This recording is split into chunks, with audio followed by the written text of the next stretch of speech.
Bismillahirrahmanirrahim. Assalamualaikum students.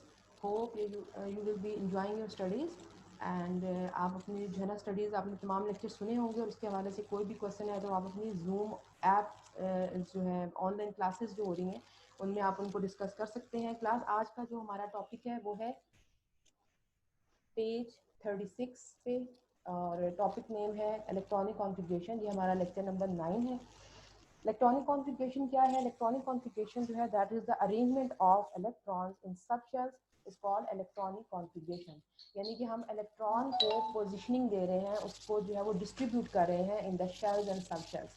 अब shell और सब शेल क्या है जिनके अंदर इलेक्ट्रॉन्स को डिस्ट्रीब्यूट किया जा रहा है। सबसे पहले इनको समझना ज़रूरी होगा। जैसे कि मैंने आपको इलेक्ट्रॉन के स्ट्रक्चर के एटम के स्ट्रक्चर के बारे में बताया कि एटम के सेंटर में न्यूक्लियस मौजूद है और उसके गिर्द जो है वो सर्कुलर ऑर्बिट्स हैं, पाथ्स हैं जिन पर इलेक्ट्रॉन मूव कर रहा है। जैसा कि बोहर एटॉमिक थ्योरी में भी हमने इसको डिस्कस किया कि electron in an atom revolves around the nucleus in one of the circular paths that is called shell और ऑर्बिट्स। अब ये शेल या ऑर्बिट जो है ये एनर्जी लेवल है जो कि अराउंड द न्यूक्लियस मौजूद हैं और जिनके अंदर इलेक्ट्रॉन्स जो है वो मूव कर रहे हैं। हर एक शेल एक फिक्स्ड एनर्जी लेवल है और जब इलेक्ट्रॉन उनके अंदर मौजूद होता है तो ना तो वो एनर्जी रिलीज करता है और ना ही जो है वो एब्जॉर्ब करता है, बल्कि जब वो जंप करता है from the one shell to other shell then उसको एब्जॉर्ब भी करनी पड़ती है और रिलीज भी करनी पड़ती है। इसका मतलब ये हुआ कि एक शेल के अंदर एनर्जी फिक्स्ड होती है जिसके अंदर इलेक्ट्रॉन जो है वो मूव कर रहा होता है। तो ये शेल जो है ये एनर्जी लेवल है जो कि इलेक्ट्रॉन को जो है वो इन द सर्कुलर पाथ जो है वो इलेक्ट्रॉन को अराउंड द न्यूक्लियस जो है वो मूव करवाता रहता है। इस तरह हम एक डायग्राम देखते हैं जिससे आपको जो है वो इसके बारे में पता चलेगा। Look at this diagram class. यहाँ पे आप देख रहे हैं कि सेंटर में जो आपको नजर आ रहा है डॉट, ये डॉट जो है ये रिप्रेजेंट कर रहा है न्यूक्लियस को जो कि पॉजिटिवली चार्ज है, और उसके बाहर ये जो आपको डार्क सर्कल्स जो है वो नजर आ रहे हैं 1 2 3 एंड 4, ये है शेल्स जिनके अंदर इलेक्ट्रॉन्स जो है वो मूव कर रहे हैं। ठीक है, अब हम ये देखेंगे कि इन जो है वो शेल्स के अंदर इलेक्ट्रॉन जो है वो कितने मौजूद हैं। इसको मालूम करने के लिए सबसे पहले तो आपको ये बताते चलें क्लास के शेल जो है हर एक शेल जो है उसकी प्रॉपर नेमिंग है। फर्स्ट शेल जो है दैट इज कॉल्ड के शेल। फर्स्ट शेल को के शेल कहा जाता है और सेकंड शेल जो है उसको कहा जाता है एल शेल और थर्ड शेल को कहा जाता है एम शेल। अब ये नेमिंग जो है इनको कैपिटल लेटर से जो है वो रिप्रेजेंट किया जाता है। और जैसा कि आप अपनी बुक में यहाँ पे देख सकते हैं, यहाँ पे आप देख सकते हैं कि n is equal to 1 it is k shell, n is equal to 2 it is l shell and n is equal to 3 it is m shell. यानी कि n जो है वो शो कर रहा है नंबर ऑफ शेल्स को, क्वांटम नंबर ऑफ शेल्स को शो कर रहा है। जब n की वैल्यू 1 है तो इट मीन्स दैट ये k शेल है। जब n की वैल्यू 2 है तो उसका मतलब है ये सेकंड शेल है और इसका नाम जो है वो l शेल है। जब n की वैल्यू 3 आ रही है तो उसका मतलब ये हुआ कि ये थर्ड शेल की बात हो रही है और थर्ड शेल जो है उसका नेम जो है वो एम शेल है। अब जैसे जैसे नंबर ऑफ शेल जो है वो बढ़ते जाएंगे, यानी जैसे जैसे n की वैल्यू बढ़ती जाएगी वैसे वैसे distance of the electron from the nucleus जो है वो भी बढ़ता जाएगा और एनर्जी ऑफ द इलेक्ट्रॉन जो है या एनर्जी लेवल्स जो है उनकी एनर्जी इंक्रीज होती जाएगी। यानी जैसे जैसे न्यूक्लियस से इलेक्ट्रॉन अवे मूव करता जाएगा वैसे वैसे उसका डिस्टेंस भी इंक्रीज करेगा और उसकी एनर्जी भी हाई होती जाएगी। अब हम इसके रेलिवेंट जो है वो आप ये पिक्चर देखें। हमारे पास जो है ये जो पिक्चर मौजूद है इसमें जो डॉट्स ब्लैक ये जो आपको नज़र आ रहे हैं ये इलेक्ट्रॉन्स को शो कर रहे हैं। सबसे पहला शेल जो है वो के शेल है, फर्स्ट शेल है, इसके अंदर 2 इलेक्ट्रॉन मौजूद हैं। ठीक है, उसके बाद सेकंड शेल है, इसके अंदर 1 2 3 4 5 6 7 एंड 8, ये 8 इलेक्ट्रॉन्स जो हैं वो इसके अंदर मौजूद हैं। इसी तरह से जब हम थर्ड शेल को देखते हैं तो थर्ड शेल के अंदर जो है वो 18 इलेक्ट्रॉन्स जो है वो मौजूद हैं। ठीक है, इसको आप काउंट कर सकते हैं। थर्ड शेल जो है एम शेल, इसके अंदर 18 इलेक्ट्रॉन्स मौजूद हैं। अब अगर ये देखा जाए कि इलेक्ट्रॉन्स जो है ये हमें कैसे पता चल रहा है कि इलेक्ट्रॉन्स जो है फर्स्ट शेल में 2, सेकंड में जो है वो 18 और थर्ड में जो है वो 8 और थर्ड में 18 होंगे। उसके लिए हमारे पास ये फार्मूला मौजूद है that is called 2n²। 2n² में n जो है ये नंबर ऑफ शेल्स शो कर रहा है। जैसे जैसे हम नंबर ऑफ शेल्स इसमें डालते जाएंगे जैसे 1 2 3 4 तो ये हमें ये बताता जाएगा कि यहाँ पर कितने इलेक्ट्रॉन्स जो है इस शेल के अंदर मौजूद होने चाहिए। सबसे पहले आप देखिए n इज इक्वल टू 1, के शेल की बात हो रही है, फर्स्ट शेल की बात हो रही है, तो यहाँ पर n की जगह जब हम 1 की वैल्यू पुट करेंगे तो आप देखेंगे कि हमारे पास जो आंसर आ रहा है दैट इज 2। इसका मतलब ये हुआ कि फर्स्ट शेल में, जैसा कि हमने पिक्चर में भी देखा, कि 2 इलेक्ट्रॉन जो है वो मौजूद होंगे। Then n is equal to 2, n is equal to 2 means we are talking about the second shell, we are talking about L shell। अब जहाँ पर n की जगह पे जब 2 की वैल्यू ऐड की जाएगी तो आप देख सकते हैं कि 2 का स्क्वायर जो है वो 4 है, 4 को जब 2 से मल्टीप्लाई किया जाएगा तो हमारे पास 8 आंसर आएगा। ये 8 इलेक्ट्रॉन्स को शो कर रहा है।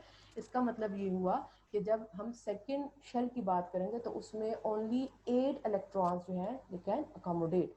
फर्स्ट शेल में 2 इलेक्ट्रॉन्स जो है वो अकोमोडेट कर सकते हैं और सेकंड वाले में 8 इलेक्ट्रॉन जो है वो अकोमोडेट कर सकते हैं।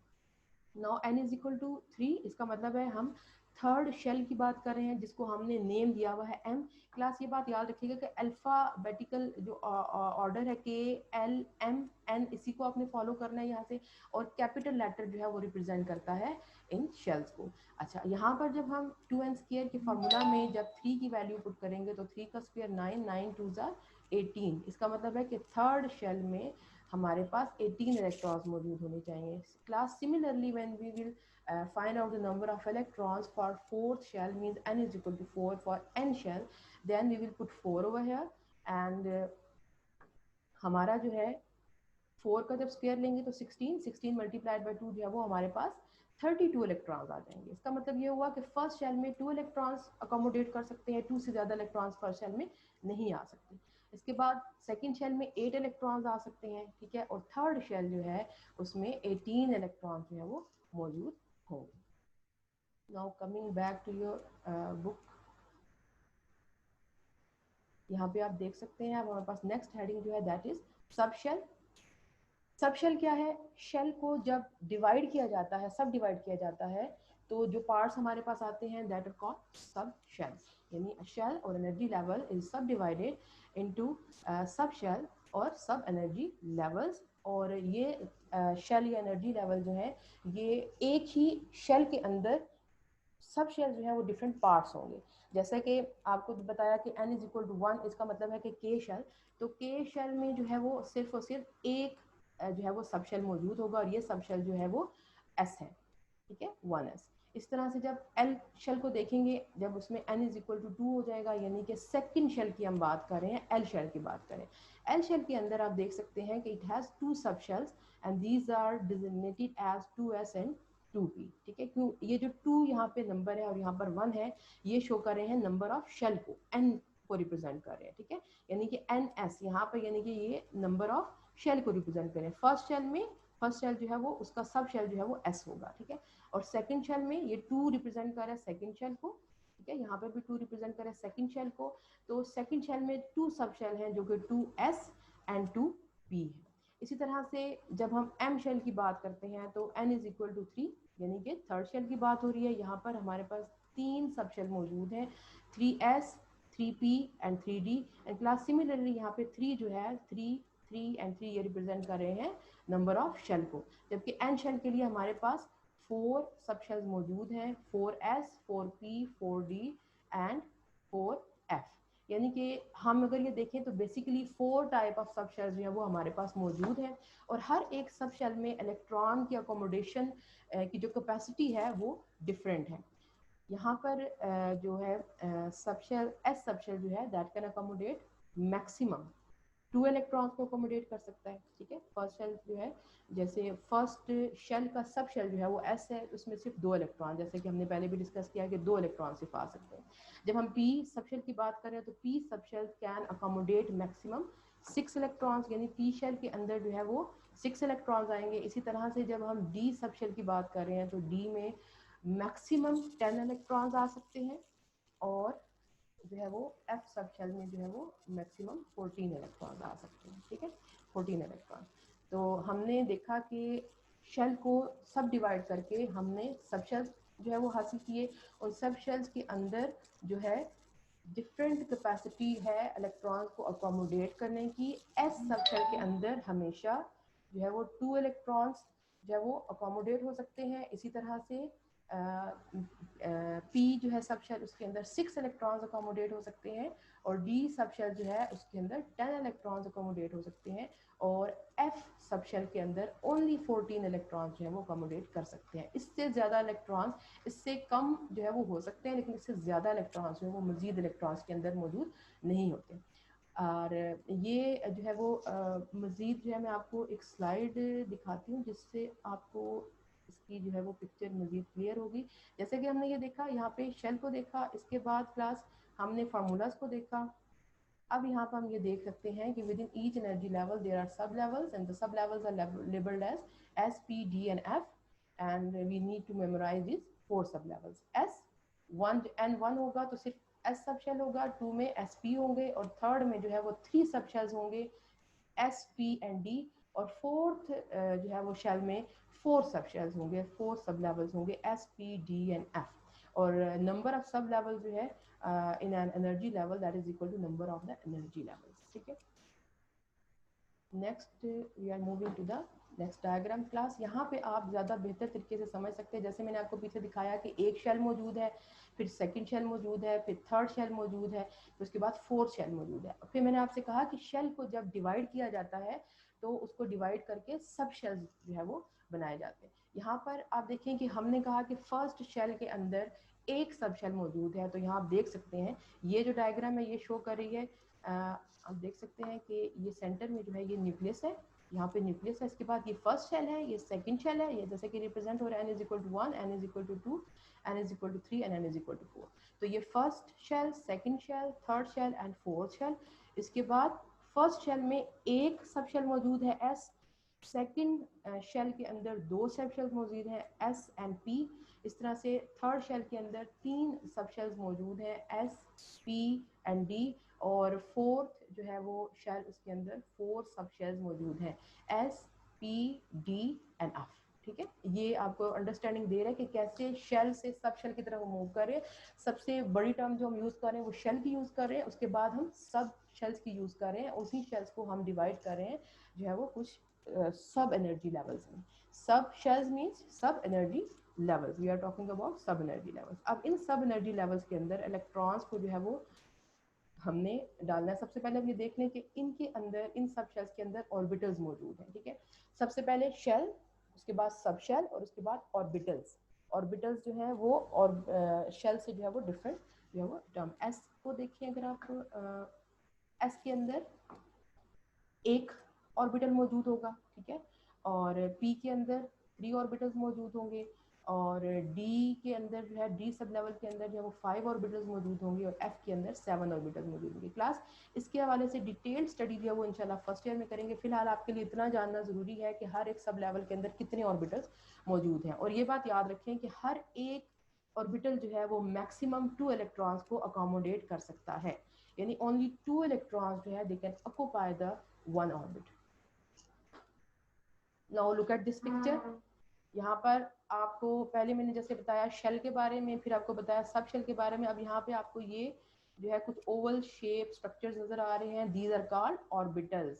दीज आर ऑर्बिटल्स जो कि इन सब शेल्स में मौजूद हैं और जो इलेक्ट्रॉन्स को अकोमोडेट करते हैं। यहाँ पर देखिए, जैसे कि आपको बताया कि एस सब शेल के अंदर एक ऑर्बिटल मौजूद है, इस तरह से पी के अंदर 3 ऑर्बिटल्स मौजूद हैं, और 4 के अंदर थर्ड के अंदर यानी डी सब शेल के अंदर 1 2 3 4 एंड 5 सब शेल्स मौजूद हैं। इसी तरह से जब हम डी की तरफ, एफ की तरफ जाते हैं तो एफ के अंदर 7 सब शेल ऑर्बिटल्स जो है वो मौजूद हैं। ये 1 2 3 4 एंड 5 6 एंड 7। ठीक है, यहाँ पे 7, तो ये आप देख सकते हैं। अब इनके अंदर इलेक्ट्रॉन्स जो है उनको कैसे जो है वो फिक्स किया जा रहा है, कैसे उनको इसके अंदर डाला जा रहा है। ये डायग्राम आप देख सकते हैं कि हर एक ऑर्बिटल के अंदर, हर एक ऑर्बिटल के अंदर 2 इलेक्ट्रॉन्स जो है वो अकोमोडेट कर सकते हैं। ये देखें, ये जो 2 डॉट्स हैं ये 2 इलेक्ट्रॉन्स को शो कर रहे हैं जो कि इस ऑर्बिटल के अंदर मौजूद हैं। ये ऑर्बिटल कहाँ पे मौजूद है, ये जो है वो सब शेल में मौजूद है, और सब शेल कहाँ पे मौजूद है, शेल में मौजूद है। ठीक है, यहाँ पे इस तरह से आप देख सकते हैं ये 2 इलेक्ट्रॉन्स यहाँ पे शो किए जा रहे हैं। इसका मतलब है कि इस सब शेल में जो है वो एस वाले में क्योंकि एक ऑर्बिटल मौजूद है इसलिए इसमें सिर्फ 2 इलेक्ट्रॉन मौजूद होंगे। अब पी सब शेल में 3 ऑर्बिटल्स मौजूद है तो इसका मतलब है यहाँ पे 6 इलेक्ट्रॉन मौजूद होंगे। तो जैसा कि हमने बताया कि फर्स्ट शेल में दो इलेक्ट्रॉन आ सकते हैं, तो ये आप देख सकते हैं यहाँ पर सिर्फ 2 इलेक्ट्रॉन जो है अकोमोडेट कर। सेकेंड शेल में 8 इलेक्ट्रॉन्स, तो 6 पी के हो गए और 2 5 के हो गए, इसका मतलब है 8 इलेक्ट्रॉन सेकेंड जो है वो शेल के अंदर मौजूद है। इसी तरह से जब हम बात करते हैं कि 18 जो है वो इलेक्ट्रॉन थर्ड शेल में होंगे, तो यहाँ पे डी के अंदर 5 ऑर्बिटल्स हैं, तो 10 इलेक्ट्रॉन्स यहाँ पे अकोमोडेट होंगे। इसके बाद 6 इलेक्ट्रॉन्स पी के अंदर अकोमोडेट होंगे और 2 इलेक्ट्रॉन्स एस में अकोमोडेट होंगे, जो कि टोटल 18 हो जाएंगे। Similarly class, it will happen for the shell number 4. So now we are going to study that how we will put the electrons, or what is the rule for putting the electrons in the orbits। हमें ये कैसे पता चलेगा कि ये electrons जो है वो इसमें जो है वो इस तरह से move करते रहेंगे। Coming back to our book, class यहाँ पे आप देख सकते हैं कि इंक्रीजिंग एनर्जी ऑर्डर दिया हुआ है, ठीक है, इसको मैं बाद में डिस्कस करूंगी।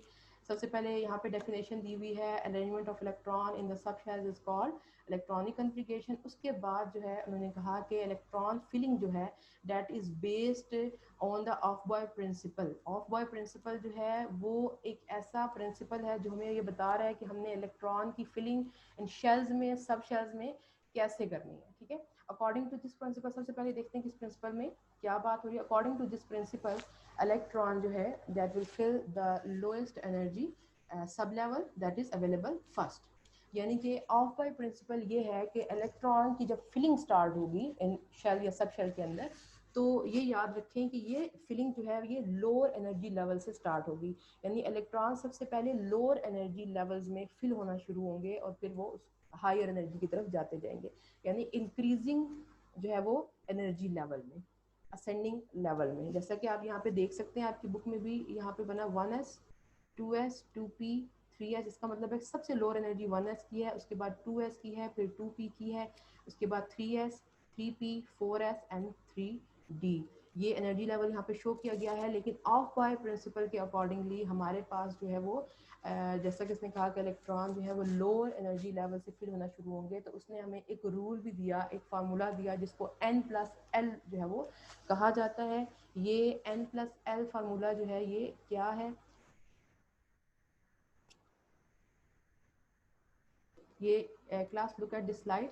n+l फार्मूला है, यहाँ पर n जो है वो रिप्रेजेंट कर रहा है क्वांटम नंबर को, नंबर ऑफ शेल्स को रिप्रेजेंट कर रहा है। n जो है वो क्वांटम नंबर को रिप्रेजेंट कर रहा है, यानी आपके जो है वो साइज ऑफ द ऑर्बिट से रिलेटेड है।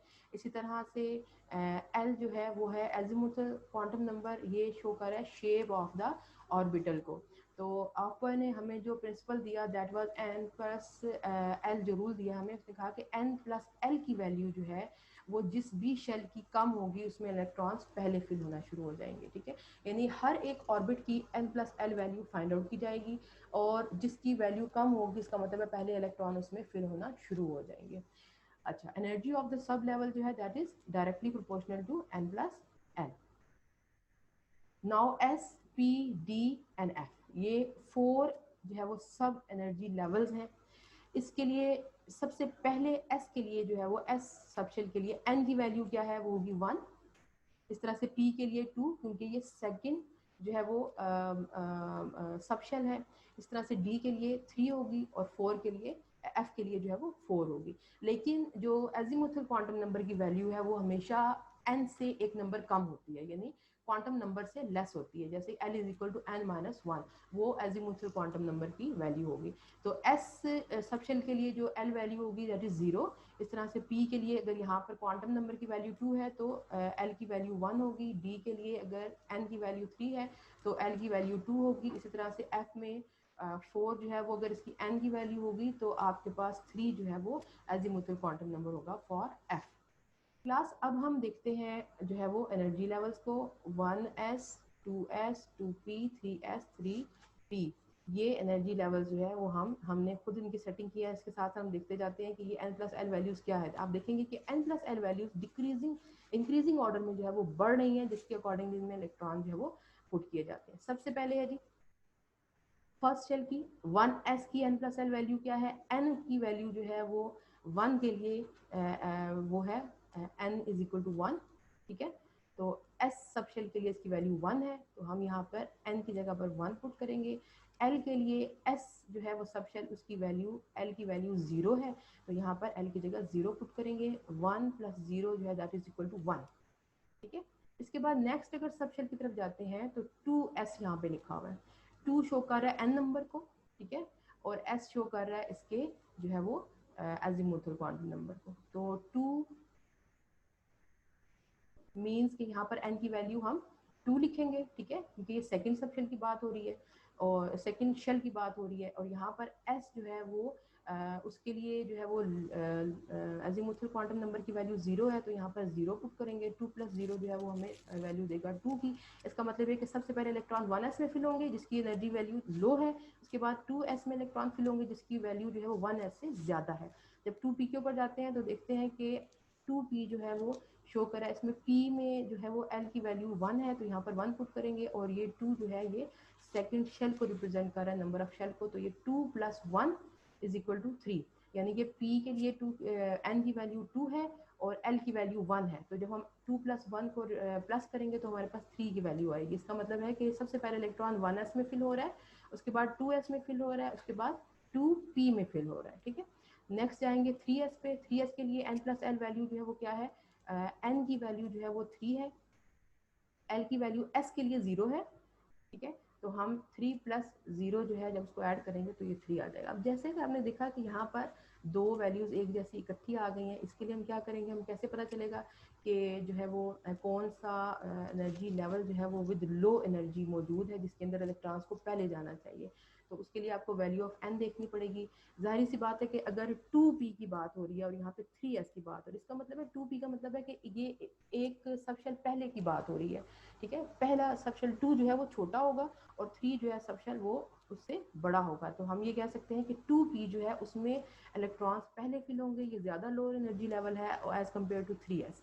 इसके बाद 3p की n + l वैल्यू जो है वो 4 है। ठीक है, अब मैं आपको ये बताती चलूँ कि ये जो है वो ऑर्डर ऑफ सब शेल जो है वो कैसे आप शो करेंगे। यहाँ पे देखें, ये इजी तरीका है इसको याद रखने का सब एनर्जी लेवल्स को। सबसे पहले आप 1s 2s 3s 4s 5s 6s and 7s यहाँ पे लिखेंगे यूँ सीक्वेंस में।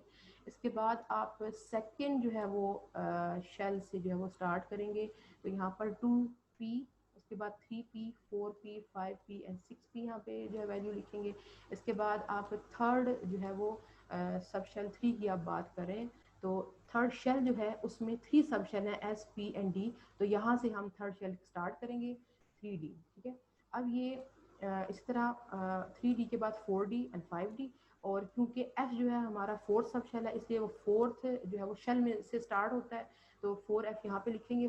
f की वैल्यू ही 4 से स्टार्ट होगी और f की वैल्यू उसके बाद 4f के बाद 5f आ जाएगा। क्लास इसमें हमने ये जो एरोज आप देख रहे हैं, ठीक है, डाउनवर्ड जो है वो स्लाइटली डाउनवर्ड जो है वो एरोज वो स्लाइड कर रहे हैं यहाँ पे।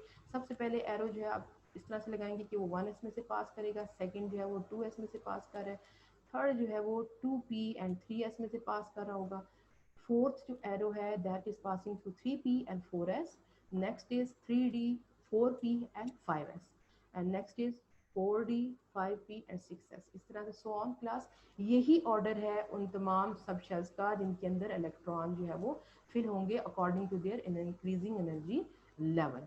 ठीक है, यानी ये उनका इंक्रीजिंग एनर्जी लेवल है जिसके ज़रिए जो है वो हम ये देख सकेंगे कि सबसे पहले कौन सा सब शेल फिल होगा, उसके बाद and so on and on. तो हम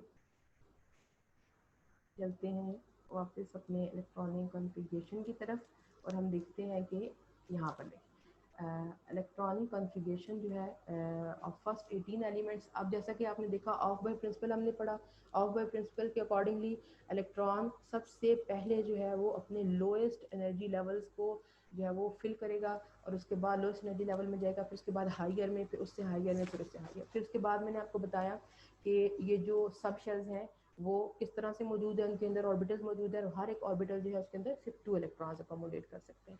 फिर हमने ये देखा कि इंक्रीजिंग एनर्जी लेवल जो है according to aufbau principle जो है वो किस तरह से बन रहा है, उसको हमने फॉलो किया। n+l वैल्यू को हमने देखा, n किस चीज़ को रिप्रेजेंट कर रहा है, l जो है वो क्या शो कर रहा है। क्लास अब हम चलेंगे electronic configuration of first 18 elements की तरफ, यानी कि हम ये देखेंगे कि इस ऑफ बॉय प्रिंसिपल को यूज़ करते हुए हम किस तरह से जो है वो इलेक्ट्रॉन्स को डिस्ट्रीब्यूट कर सकते हैं among their different sub shells.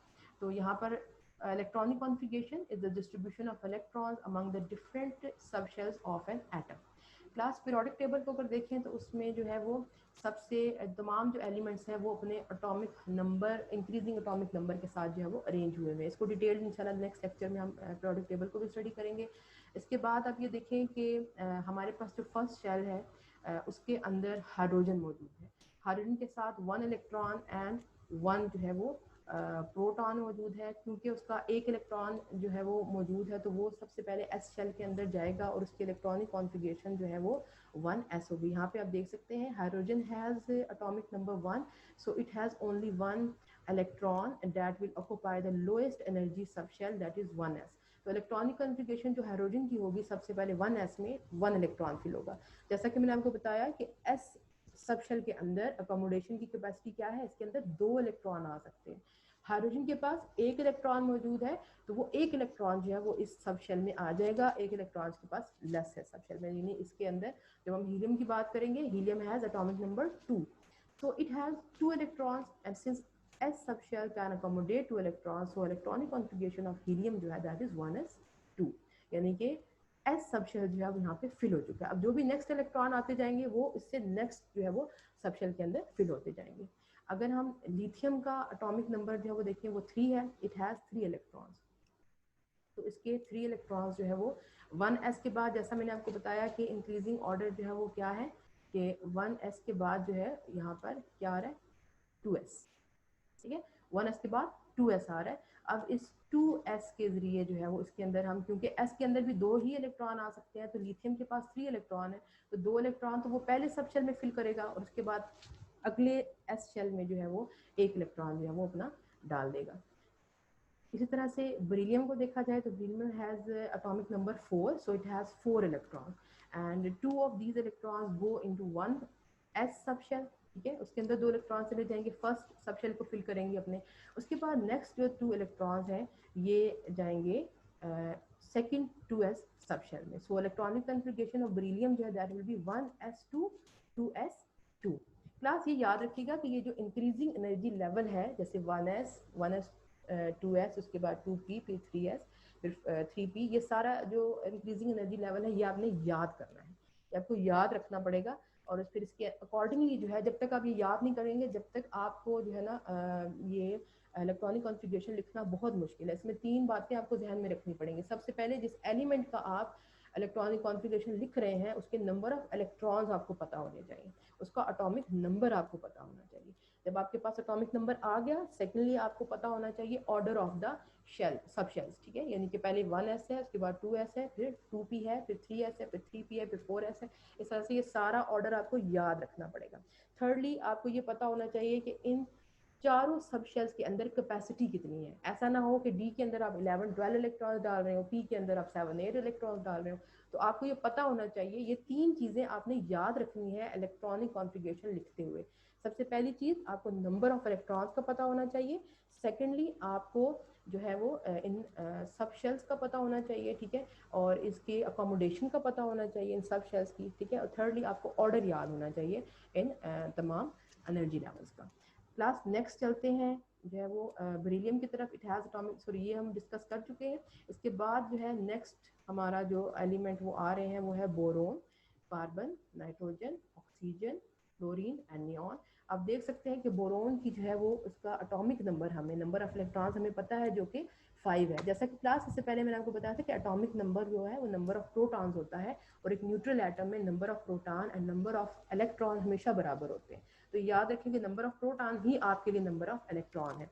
तो ये 5 जो है ये रिप्रेजेंट कर रहा है यहाँ पर नंबर ऑफ इलेक्ट्रॉन को। तो 1s, अब 5 इलेक्ट्रॉन्स आप ये देखें यहाँ पे, ये जो ऊपर सुपरस्क्रिप्ट पोजीशन में जो ये नंबर लिखा हुआ है ये शो कर रहा है आपके नंबर ऑफ इलेक्ट्रॉन्स को। तो 1s2 2s2 and s 2p1, यहाँ पे s लिखा हुआ है क्लास, इसको करेक्शन कर ले, यहाँ पर s की जगह यहाँ पे 2 आएगा, ठीक है।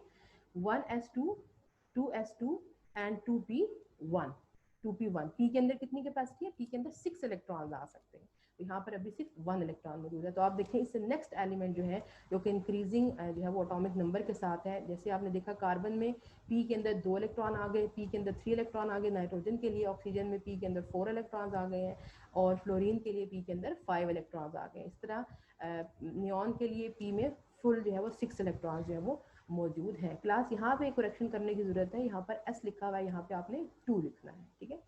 अब नेक्स्ट हमारे पास कुछ एग्जांपल्स हैं जिनको हम देखते हैं।